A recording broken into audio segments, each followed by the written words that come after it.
3조 경기를 시작하도록 하겠습니다. 안녕하십니까. 저는 촉법소년 연령을 낮춰야 한다는 주제의 반대측 입안자 강희삭입니다. 먼저 촉법소년이란 형벌 법령에 저촉되는 행위를 한 만 10세 이상, 만 14세 미만의 소년을 의미합니다. 저희는 아래 세 가지 근거를 들어 위 주제에 반대합니다. 첫째, 촉법소년 연령 하향은 이미 실패한 사례가 많습니다. 국회입법조사처 발표에 따르면 미국과 영국, 프랑스에서는 촉법소년 연령 하향 이후 강력 처벌을 받은 소년들의 재범률이 오히려 증가했고, 이로 인해 각국에서는 처벌보다는 교화를 우선시하는 그런 방향으로 전환되고 있습니다. 또한 중국에서는 촉법소년의 연령을 만 14세에서 12세로 낮췄지만 현재 중국 내 미성년자 범죄 유형은 이전보다 더 다양해지고 있습니다. 각국의 사례에서 알 수 있듯이 촉법소년의 연령을 하향한다고 해서 미성년자의 범죄율을 낮추지 못하며 이를 통해서는 소년범죄의 근본적인 문제를 해결할 수 없습니다. 둘째, 촉법소년 범죄의 책임은 1차적으로 사회와 가정에 있습니다. 가정의 결핍, 경제적 어려움을 겪는 아이들은 범죄에 쉽게 빠지게 됩니다.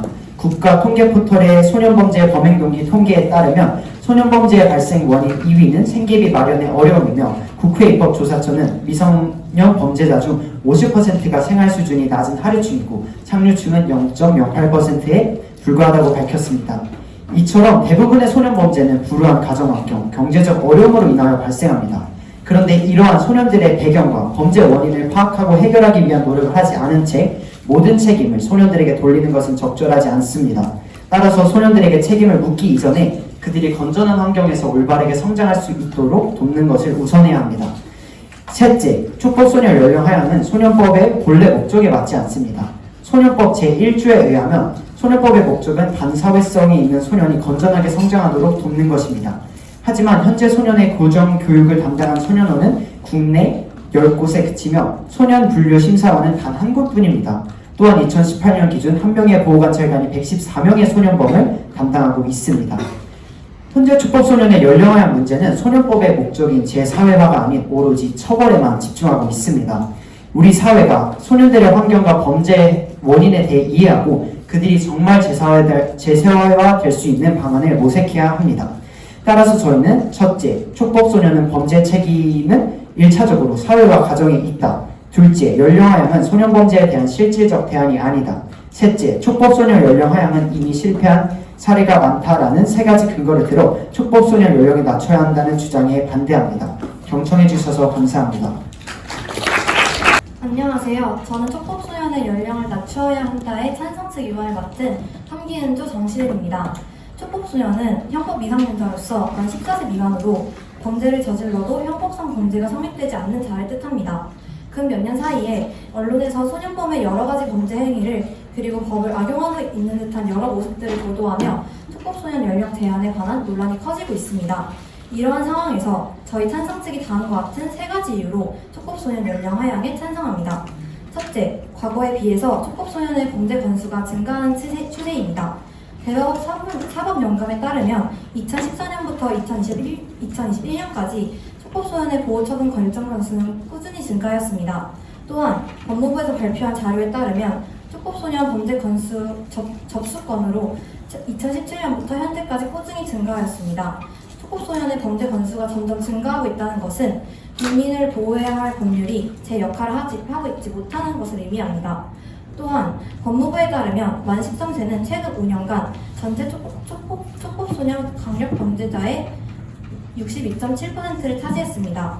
청소년 보호처분 현황을 살펴보아도 만 13세의 보호처분 건수와 만 12세의 보호처분 건수는 크게 차이가 나지만 만 13세와 만 14세의 보호처분 건수는 큰 차이를 보이지 않습니다.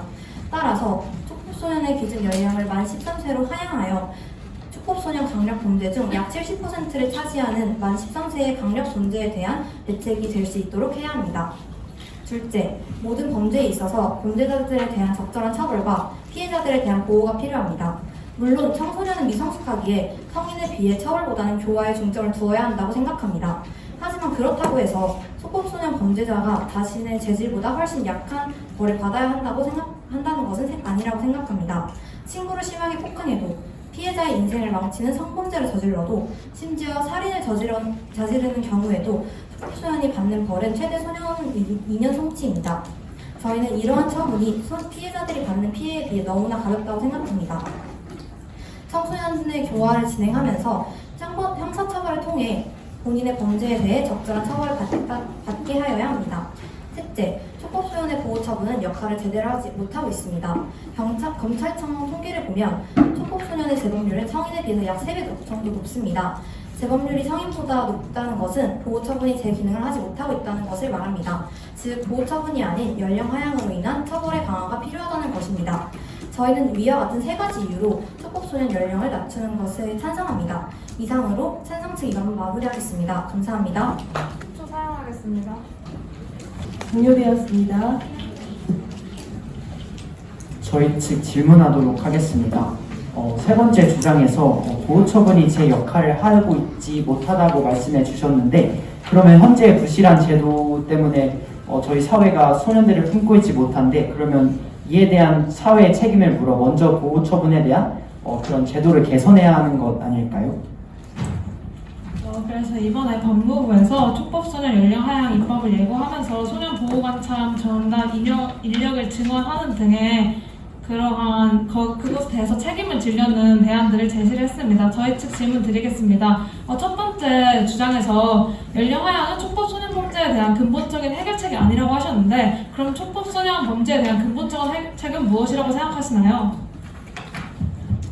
저희가 생각하는 촉법소년 문제에 대한 근본적인 해결책은 물론 교화라고 말씀드리고 싶습니다. 실제로 뉴질랜드의 사례를 헤럴드에서 밝힌 바에 따르면 뉴질랜드는 촉법소년들의 범죄로 인하여 청소년들의 회복 프로그램을 5단계로 도입했고, 이에 10년 만에 소년 범죄를 최저치를 찍는 그런 좋은 해결책을 제시하고 있었습니다.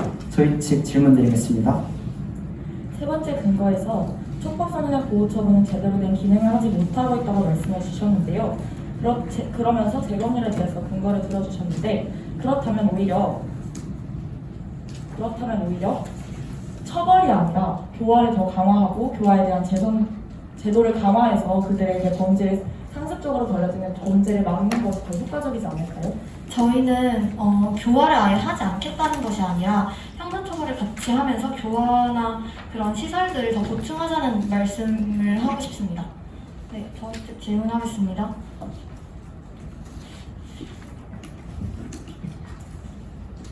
두 번째 주장에서 1차적으로는 사회와 가정의 책임이 있다고 하셨는데, 하지만 저희는 촉법소년이 범죄를 저지르는 것은 가정과 사회의 책임이 있더라도 결국은 개인이 범죄를 저지를 것을 선택한다고 생각합니다. 이에 대해서 어떻게 생각하시나요? 실제로 손종호 판사님이 밝히신 자료에 따르면 소년 범죄의 대부분 50%가 불우한 가정환경이고 상류층의 경우는 0.08%에 불과합니다. 이는 그들의 책임도 어느 정도 동의하지만 사회와 그런 불우한 가정환경 때문에 그런 상황이 벌어진 것이기 때문에 그런 것들에 정상 참작을 해서 보호처분으로 그들에게 교화할 기회를 다시 한번 주는 것이 우리 사회의 역할이라고 생각합니다. 여기에 더해서 2016년 청소년 매체 이용 및 유해환경 실제조사에 따르면 가출 원인에 대해 부모님 가족 등과의 갈등, 경제적 어려움 때문이라고 응답한 비율이 74.8%로 집계되었습니다. 이처럼 그들 개인이 선택한 것도 어떻게 보면 사회와 가정의 무방치한 방치 때문이라고 볼 수 있다고 생각합니다. 저희 측 프랙타임 1분 사용하겠습니다. 종료되었습니다. 안녕하십니까. 촉법소년 연령을 낮춰야 한다의 반대측 반박자 손수아입니다.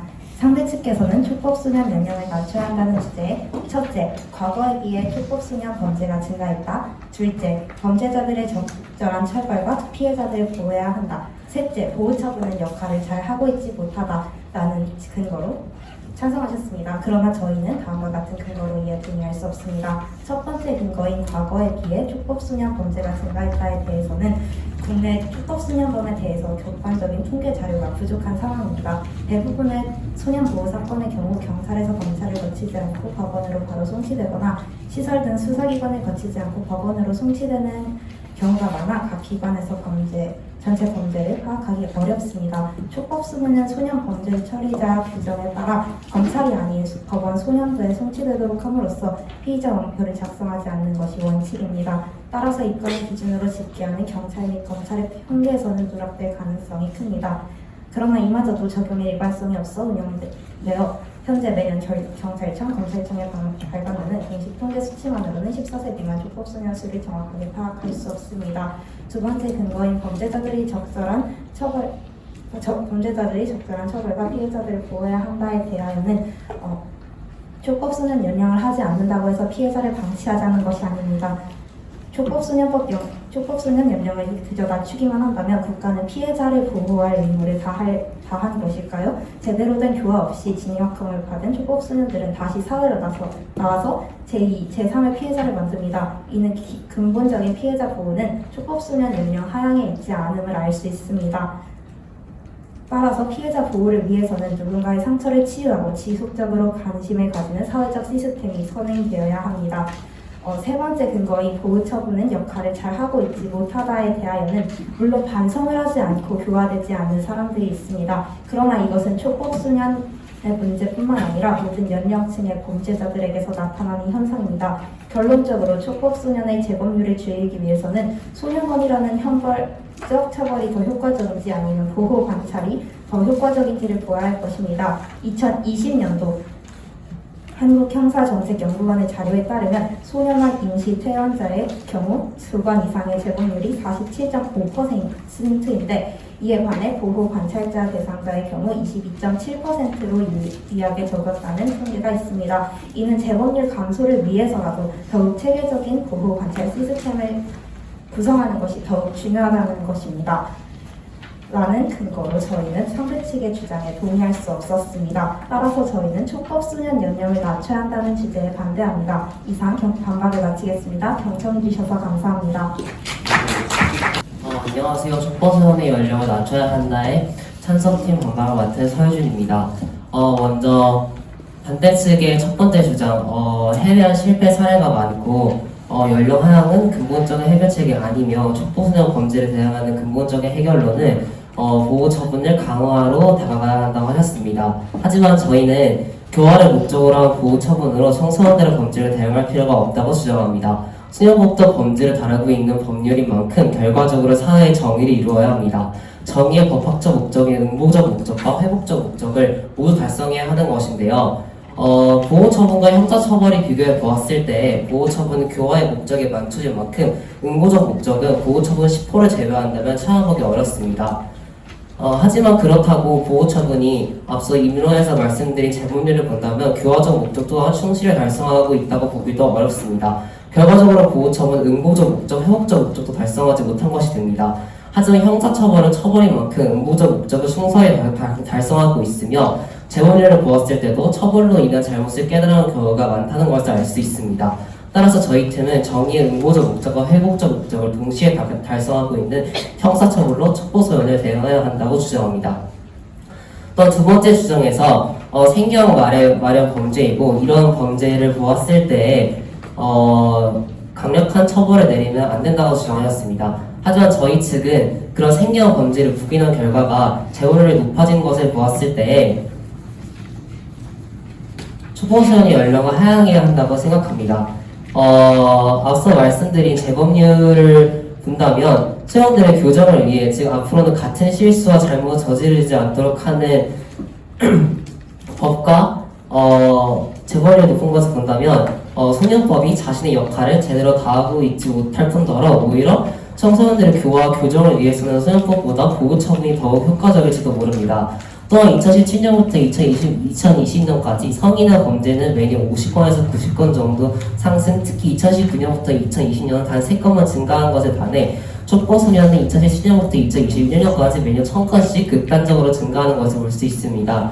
촉법소년과 성인범의 차이는 서로 다른 형벌, 즉 보호처분과 형사처벌을 받는다는 것입니다. 저희는 촉법소년의 범죄가 증가하는 이유는 보호처분을 받기 때문이라고 생각합니다. 그리고 마지막 세 번째 주장에서 연령 하향은 우리 본래 목적에 맞지 않다고 주장하셨지만 저는 연령을 하향하게 된다면 촉법소년들은 소년법을 벗어나고 형사처벌을 받게 되기 때문에 소년법과 관련이 없다고 생각이 듭니다. 이상으로 발언을 마치겠습니다. 저희 질문 질문하도록 저희는 하겠습니다. 작전 타임 30초 사용하겠습니다. 종료되었습니다. 네, 저희 측 질문하도록 하겠습니다. 피해자 보호가 촉법소년 연령 하향으로 된다고 생각하시나요? 완전한 보호는 이룰 수 없어도 어느 정도 지금보다 더 형사처벌을 통해서 이룰 수 있다고 생각을 합니다. 저희 측 질문하겠습니다. 두 번째 주장에서 피해자를 방치하자는 말이 아니라고 하셨는데 그렇다면 피해자가 받는 상처는 어떻게 보상해야 한다고 생각하시나요? 네, 피해자들이 근본적으로 원하는 것은 그들과 같은 피해자들이 제2, 제3의 피해자들이 더 생겨나지 않는 것이라고 판단하였습니다. 저희 측 질문드리도록 하겠습니다. 말씀하시면서 정당한 처벌로 인한 교화를 진행할 수 있다라고 말씀해 주셨는데 그렇다면 정당한 처벌로 인한 교화된 사례가 존재하나요? 성인들은 형사처벌을 받고서 재범률이 촉법소년보다 낮기 때문에 이게 교화된 사례라고 생각을 합니다. 그에 대해 덧붙여도 되겠습니까? 그렇게 재범률이 다른 부분은 소년과 성인의 성숙함 정도에 따라 다른 것이라고 생각합니다. 또한 외국의 사례를 들어보면 영국과 미국 등 촉법소년의 연령을 하향한 이후 범죄율이 오히려 증가하는 추세를 보였는데 이에 대해서는 어떻게 생각하십니까? 범죄율 증가는 여러 가지 원인이 있을 수 있다고 생각합니다. 촉법소년 연령의 하향이 범죄율 증가에 정말 직접적인 영향을 미쳤다는 그런 자료나 그런 조사 결과가 있나요? 그에 대해서 증명하기는 어렵지만 저희가 말씀드리고 싶은 부분은 촉법소년 연령 하향이 범죄율 억제에 근본적인 해결책이 될 수 없다는 부분을 짚어드리면서 저희 측 질문 이어가겠습니다.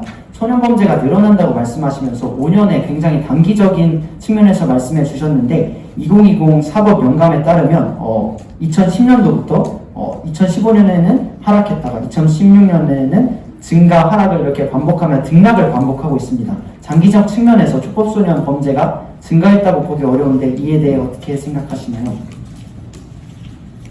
장기적으로는 보기 어렵겠지만 최근 극단적으로 이제 범죄율이 올라간 것을 본다면 분명히 기존 정책에 문제가 있다고 저희는 생각이 듭니다. 저희 측 질문 드리겠습니다. 세 번째 주장에서 소년원에 대한 형벌적인 처벌 대신 보호 처분이라는 말씀을 사용하셨는데 소년원에 간 처분이 보호 처분 중에 하나인데 이에 대해서 정확하게 정의 내려주시기 바랍니다. 질문의 요점을 한번 다시 잡아주시겠습니까?